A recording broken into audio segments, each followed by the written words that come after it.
Hi.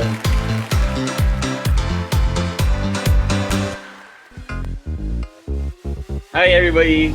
It's Mikao. Uh, Thank you for having me, Globe. Go Hustle event. Medyo awkward na nakita ko yung face ko ngayon, but thank you for having me. So today I'll be sharing you guys my experiences as an entrepreneur, like the past 3 years. So ayan, sana meron kayong matutunan from me. And thank you for joining me today. And okay, so I'm David Licauco. I am 27 years old, and I used to be a basketball player in CSB, and now I am an actor slash entrepreneur. So my current show right now is Mara Clara and Ibarra, and I'm from GMA. Next, please. So here's Sobra Cafe. Here's a picture, and so here's Sobra. As you can see, we have pancakes, we have bacon, we have chicken, and then mac and cheese. Kakatry lang ni Erica niyan yesterday. So sabi niya masarap naman daw. So thank you. And here are our employees, our lovely employees. So Sobra Cafe is cafe ngayon na, cafe based in Molito, Alabang that serves comfort food that you deserve.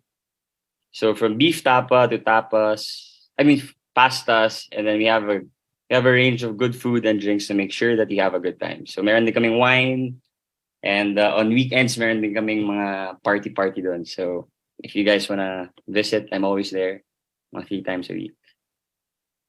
Next is Kuya Korea. So Kuya Korea is a Kuya, obviously. It's a Korean fast food restaurant based in Quezon City, serving sulit, sarap, and satisfying Korean dishes. Perfect to enjoy with loved ones. Yeah, so yung vision ko naman kasi with Kuya Korea is to be like a franchising company. And so currently I'm working on that. So after this teleserye, yun yung gagawin ko. Mag-focus ako sa franchising ng Kuya Korea. So a lot of you guys are probably wondering how we started. So here's your story. So first off, I want to share with you guys how I started becoming an entrepreneur. So my first day of being an entrepreneur was during the pandemic. Since everyone was bored and lahat naman tayo bored talaga. So ako super bored ako at that time. So it gave me the chance to like have more time to like focus on the things that I wasn't able to focus on, like yung mga pag-aaral. I went back to studying. I enrolled in some online courses in London Business School. So as in everything about business, like marketing to the operations, finance, accounting, meron pang mga digital marketing, mga viral marketing, lahat ng marketing parang na ano ko na siya, na naaral ko siya nung pandemic. So ayun. So I remember one time I had a talk with my parang mentor, and he asked me if I had a business idea already. And at that time, honestly, wala pa talaga. As in, hindi ko pa talaga siya naisip kasi at that time I was focused on like my acting jobs, like parang the past, I mean pre-pandemic naman kasi yun yung ginagawa ko. And I feel like acting and business are two different things talaga. Super malayo talaga sila. So it was really hard for me to like shift right away to becoming a businessman kasi iba yung kumbaga yung kailangan mo na kasi sa acting kailangan emotions eh. Sa business kailangan ano ka ginagamit mo yung brain mo rather than your emotions. Kasi bawal nga emotions sa business eh. So anyway, going back, so like my mentor asked me if I had a business idea na. Sabi ko wala. And then he asked me if how many hours is my Instagram usage rate. So at that time, parang sabi ko, why would he ask me that? Like parang what's wrong if I use my Instagram? And then I checked my Instagram usage rate. It was about 2 hours, or like an hour 30. I mean, feel ko naman lahat naman tayo medyo ganun yung range ng Instagram usage rate natin. So sabi niya, oh, it makes sense. That's why I don't have any business ideas, is because you're always using your phone. So parang sabi ko, bakit ba mali doon, di ba? And then after that, I just did it. I tried what he asked me to do, like parang limit my Instagram usage rate to like 10 minutes a day.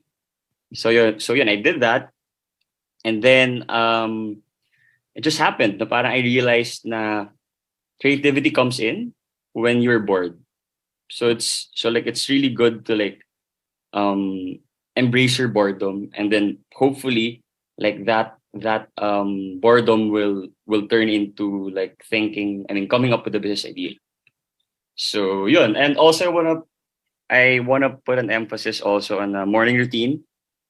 I believe that the way you start your day is the way you live your day. So like the first 30 minutes of your day is very crucial. I feel like yun yung magdidictate ng day mo talaga. So what I do talaga is in the morning is like I work out, I meditate, cold showers, and then I try to read a book. Usually business book yung binabasa ko when I have to be a businessman for the day.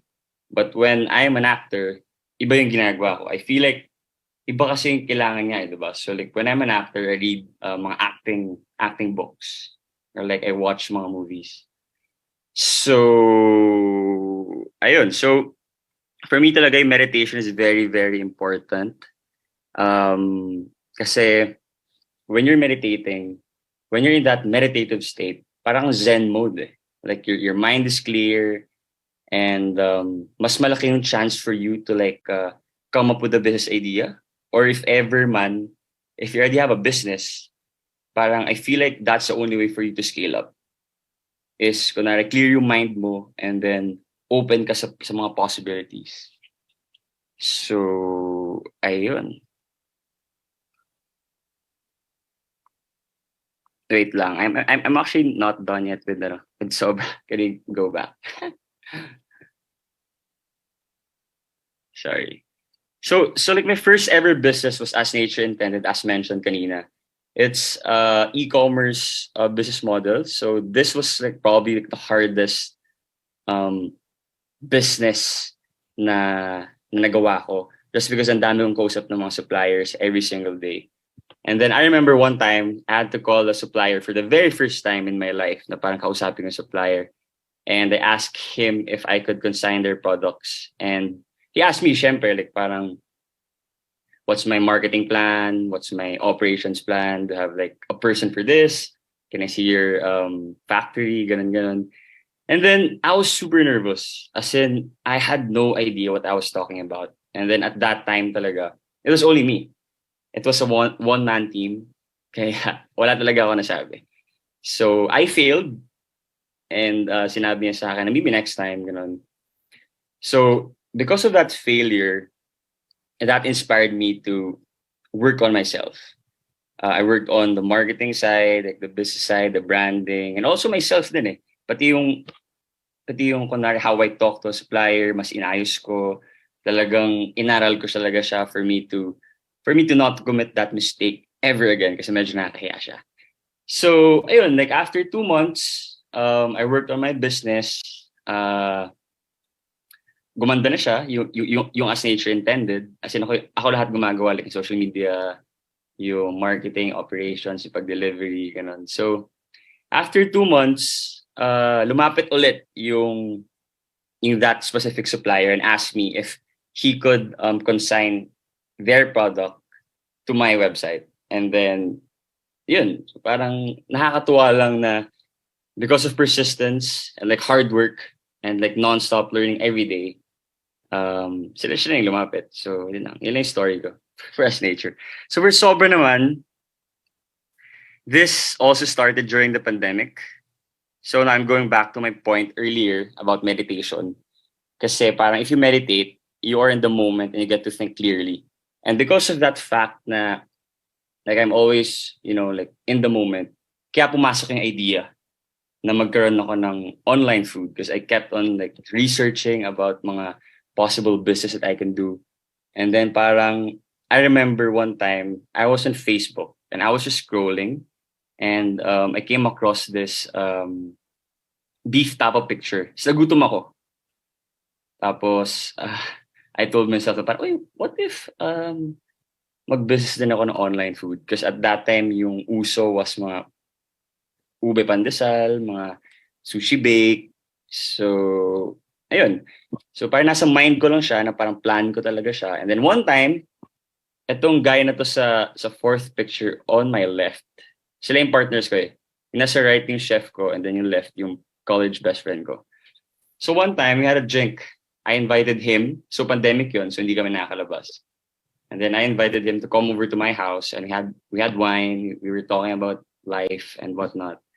And then I told him na, "Uy, pare, parang gusto ko ng online na food business."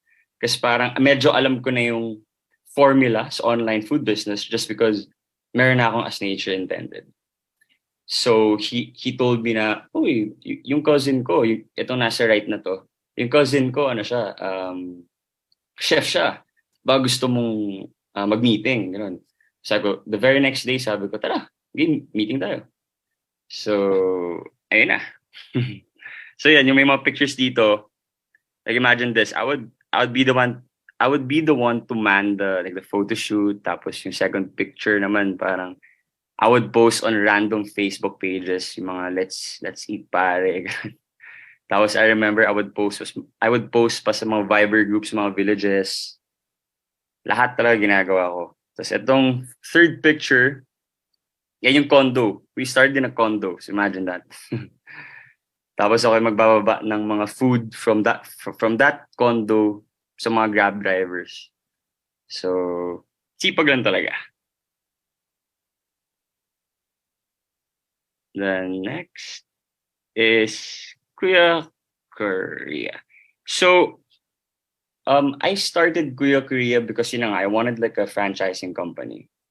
And then, I remember I went to Cash and Carry to buy some supplements kasi nag-weights ako, di ba? Tapos, kita ko yung, there's this parang sangyup in a bowl place. And then, I tried it and sarap naman. But then, parang it gave me the idea na parang, pwede palang Korean food. Parang what if, parang I feel like at that moment na it was franchisable. So that's why Kuya Korea is here. So imagine nyo, if I was using my phone that time, Kuya Korea is not here. So parang, for me talaga, you always have to be in the moment, like be mindful of your surroundings. Then maybe your next great idea is probably right in front of you. So, ayun. Next. Wait lang.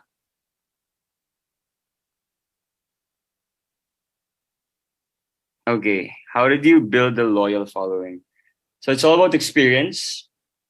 Brands are all about experience. You sell the experience, not the product. So how do I do that? It's it's empathy. It's always putting yourself in your customer's shoes. Like for me, parang when I think about kung paano tataas yung sales, I always try my best na parang, okay, I go to I go to Sobra, act as if I'm the customer, and parang iisipin ko kung parang, ano ba yung parang magugustuhan ko ano ba yung need ko sa restaurant para maging loyal ako sa'yo. Parang something like that. For example, like parang, sa CR, parang what would they love to see in the CR? Maybe like a nice mirror for the selfie cameras. Alam mo, parang mag-selfie sila tapos post sila sa Instagram. So free marketing na yun. Or maybe kunwari yung brand ng perfume sa CR, like Aesop. Yung sa akin kasi Aesop nilagay ko. So parang para like alam mo, may feeling na ganun. So for me talaga, experiences by far the biggest driver of loyalty. So parang it's really all about customer experience. Like every part of it, like the branding, the packaging, always about experience. Next. How do I do that? Just really have to work on the next, please. what were the factors that made you decide on transitioning from e-commerce to a physical store? So I asked myself three questions, three key questions. Parang, what's my vision? And for Sobra kasi talaga, my vision was to be more like a Dean and DeLuca wildflower type of restaurant. So parang it made sense for me to put up my own restaurant in Molito, Alabang. So yun. And number two, how do we adapt to the current situation? Um, Siguro kasi at that time, since parang the pandemic is over, I felt it felt like bumababa na yung sales sa online na parang maybe it's time for me to scale up and like have a physical store. Kasi parang yung mga tao ngayon, di ba? Like parang medyo na-attach sila to go out just because of that two years sa pandemic na parang almost palaging lockdown, and daming limitations. So yun. Number three, is it feasible? And feeling ko naman at that time, yes. Because we have built a loyal customer base and okay din yung sales. And siguro like big part din kung like enough na ba yung parang ano ba yung naisip ko, wait lang. I feel like at that time kasi kaya ako naisip mag-scale was because I feel like we reached this tipping point na parang hanggang dito na lang yung hanggang dito na lang yung sales. For example, hanggang 100,000 na lang a day, for example. So because of that, I feel like hanggang doon na lang talaga yung pwede ko magawa sa online. That's why I built a physical store. Next, difference between online and physical store. Next, please. So challenges of online delivery. Syempre, delivery dapat on time. Quality, so yung quality check. So I was really focused on that kasi yun yung pinaka-crucial eh. Like parang one mistake na mabigay mo sa customers mo, I'm pretty sure that they would never order again. Also the packaging, like I feel like, like whole customer experience talaga yung kailangan. And feeling ko like with the packaging, it gives like a added bonus. For example, masarap na yung food, tapos yung packaging mo maganda and like clean. I feel like that's very important. Online presence, yeah, this one, ito yung parang medyo mahirap sa online business just because since it's only online, like you really have to like focus on the market. I mean, on the digital marketing, like influencer marketing, yung mga post mo, like giveaways, ang dami kong ginawa eh. Kalimutan ko na. Basta marami akong ginawa nun. So parang, yun yung mga challenge sa online. And then yung consistency. So, yun. And then challenges of physical store. Syempre, location, servers, people are very important talaga. Yun talaga yung for me, important sa physical store, yung people mo. Hindi lang yung pagkain eh. Kasi sila yung umaharap sa mga tao. And then, of course, consistency. And how do you like attract customers? Like yung mga walking customers sa mall, like how do you attract them? So parang I feel like it's because of the interiors or maybe because of the posters that are there. So yung posters ko, yung poster ko sa Sobra, ang nilagay ko was parang did you know that this is the best tapa in town? And like as parang na-notice ko na parang halos lahat ng mga dumadaan doon, they really look at it. As parang they talk about it, best tapa daw. So parang feeling ko yun yung parang deciding factor nila to like actually try our restaurant. And then the interior is very important, especially nowadays sa parang TikTok is such a thing. Also Instagram, diba? So interiors are very crucial. So dapat magaling talaga yung interior designer mo. Next, please. Online or physical? It really depends on what you want eh. As for me kasi parang my vision talaga was to be like a malaking business eh. Kasi since I'm a go-getter, I'm never satisfied. It's parang for me yung talagang gusto kong gawin. But everybody has his or her own box. So if you're already happy having an online business, then that's okay. It really depends on you as long as you're happy and stable ka. Yun.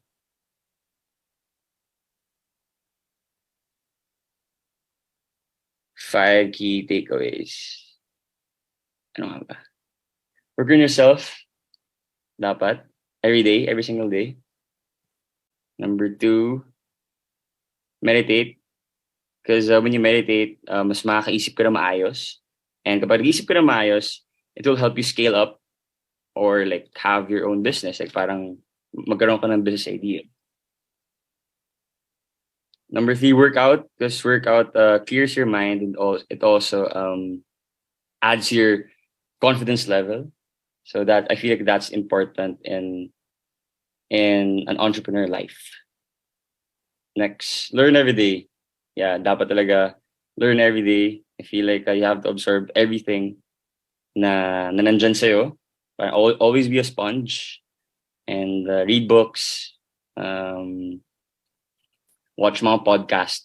I listen to podcasts and like watch din sa ang pinapanood ko palaging Founder on YouTube. So pwede nyo try yun, Founder. Next is persistence is key. So like, di ba, like if you're persistent, if you just keep on working hard, I feel like you can achieve anything.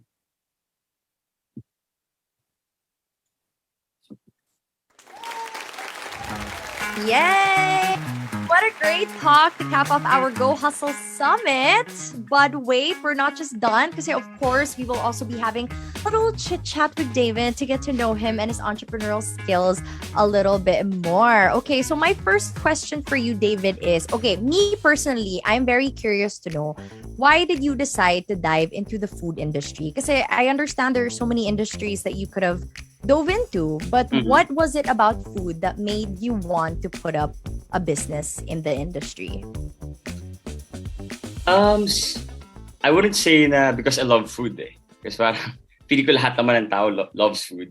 But then, I really don't know. Because honestly, food business is probably like the hardest industry to get into. Exactly. Kasi ang dami mong kailangan i-please, not just the customers, but yung mga employees mo, tsaka grabe yung overhead expenses, and then medyo mababa yung profit naman talaga sa food. But then, siguro kasi challenging, and I really like the challenge. And yun, parang nakakatuwa rin kasi to like see the customers happy because of your food, you know. And wala lang, parang feeling ko kasi masaya Pero like, siguro yung trigger point nga, was like, yung parang nasa Facebook ako, and then I was checking Facebook, and then I came across this post ng Tapa. Kaya Tapa yung namin parang bestseller namin because of that. So, siguro yun. Wala, talagang nakita ko na sa Facebook. Okay. So, yung mga talaga, yung mga small nuances na gano'n, no? Biro mo, pang scroll ka lang ng Facebook, tapos doon ka na nagka-idea, diba? Yun na nga Oo. Kailangan talaga open mind palagi. That's true. Pero before you put up your first food brand, was there like another industry that you were seriously considering, to put a business in? Feeling ko kasi growing up, parang yung business namin would be handed over to me by my parents. So hindi ko naman talaga siya naisip. But during college, like we had di ba alam mo yun, yung Alpha? Oo. Yung Alpha. And then I also had mga franchise ng mga food. But then I don't know. Siguro ngayon, actually meron pala ako ginagawa ng construction company. So yun yung next venture ko. Actually, we already have 2 clients So may project kami right now. So siguro construction. OMG. Yeah. That's so different, no? That's so different from food. Tapos you're an actor, syempre iba rin yung show business. Tapos ngayon you're diving into the construction business. So wait, I'd like to ask, now that we're in this topic, how do you efficiently switch hats? Kasi kanina you mentioned also that, of course, being an actor is completely different from being an entrepreneur. And now that you mentioned you're finally diving into a completely different industry, which is construction, how do you efficiently switch hats? Like, how do you become an entrepreneur for food? And then, okay, today my taping ako, okay, I'll be an actor. And then tomorrow I have a meeting with a constructor, whatever. How do you switch hats? Well, honestly, yun na nga, like different preparation siya. So for example, the other day I had taping. So different preparation siya tomorrow, because tomorrow I have a meeting for like a business kasi. So iba yung preparations ko. Pero same lang naman somehow because I meditate, I work out. So pare-pares na naman yun. Pero like yung tipong, when I'm a businessman, I mean, when I have to be a businessman for the day, what I do is like listen to business podcasts. Sa Spotify, Just to sa set YouTube. the tone. Yeah, to set the tone. Okay. Tapos kapag actor naman ako, what I do is, like, I read mga acting books or I watch movies. So like different siya eh. But pero like yung difference between acting, I mean yung food business and construction, I feel like same lang naman sila eh. Kasi parang same na naman marketing, like operations, finance. Parang feeling ko yung divisions naman are like the same lang. But Right. I mean, syempre yung product iba yun. Pero like like how you think, how you manage people, feel ko same lang naman. Same lang. Okay, yeah. Like in the bigger picture, gets ko Yeah. naman yun. Same lang. Yeah, that's true. Mm. Okay, and also I understand that Sobra started online lang, 'di ba? Parang Yeah. na-mention mo siya kanina. So, what was the biggest challenge from shifting online and then finally putting up your own physical store in Molito, Alamang? Which, by the way, guys, na-try ko siya kahapon, ha? No bias, masarap siya. Yung mac and cheese, yung personal favorites ko, mac and cheese, at saka yung salpikaw. Okay, yun lang. Free Pero marketing. sa favorite.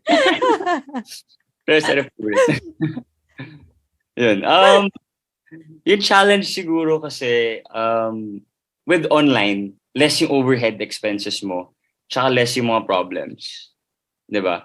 Pero sa physical store, mas marami na eh. Like higher overhead expenses, plus yung mga employees mo. So mas kailangan mo na mas maraming tao. Like Yes. before no online pa lang kami, parang ilan lang ba kami? Parang we were 3 lang in the team. Like me, AC, yung partner ko, and then yung chef namin.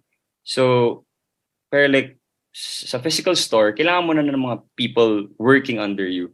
Like, meron ng marketing, meron ng HR, meron ng purchaser. Like, sobrang dami na. Meron na kami accountant, na parang ako lahat gumagawa dati. So, parang, yun yung challenge na parang, how will I keep myself busy?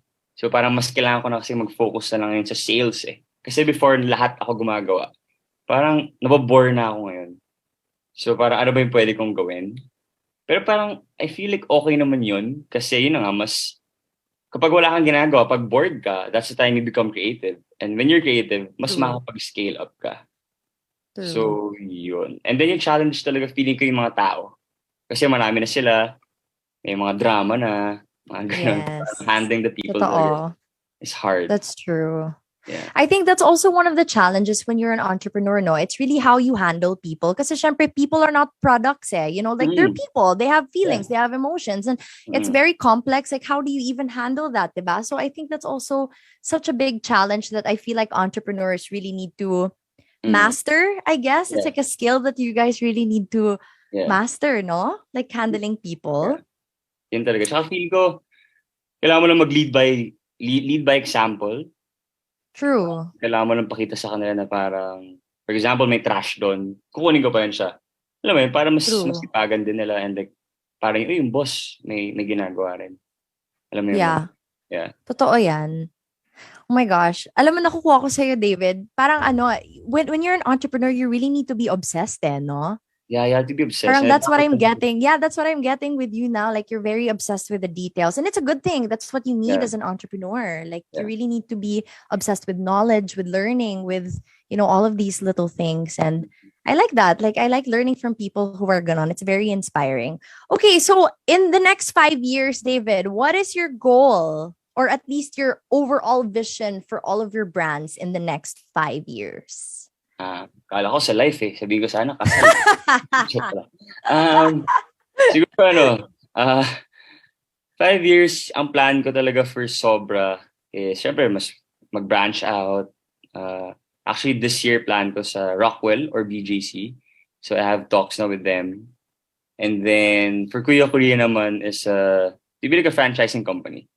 So as of the moment, I have like 10 inquiries na mag-franchise ng Kuya Korea, but I feel like I'm not yet ready kasi wala pa akong commissary na malaki enough na parang syempre kailangan ko mag-deliver ng ng mga supplies, ng mga sauces. So yun, I'm working on it. Konting ipon-ipon pa from showbiz. And then I'll get there. Siguro mga March. Oy, malapit na yun March. Lapit Yan na na. yun. Okay, well, I'm so excited for what's in store for you, David. I guess my last question for you be, what advice would you give those who are hustling with their chosen career and putting up a business? Honestly, just persistence is key. Yun lang talaga yung pinaka-masasabi ko. Kasi I've failed so many times before. Not just not just in business, but also in showbiz. Na parang nag-audition ako, hindi ako nakuha. But then with hard work, with discipline, with like if you keep working and you keep learning every single day, you'll get there. So yeah, just hard work, persistence, and learn every day. Tsaka, I love that. yun lang. Yun. Yes. I love that. Thank you so much, Thank you, David. thank Such you. an unbelievable journey you've been on so far. And of course, we wish you all the best. March, aabangan namin yan, yung mga business pasabog mo. Good luck with that. Yeah. Sige. See you in Sobra, ah. Yes. Sige. Taga-South na ako, guys, by the way. So, South ka. malito na yung tambayan ko. Dati hindi ka South. Ha? Dati hindi ka South. Hindi, North ako eh. Pero ngayon, lumipat na ako. So, ayan. Madalas mo na ako makikita doon. Sige. Let me know. Okay. Bye, David. Thank you. Thank you so much. Thank you. All right.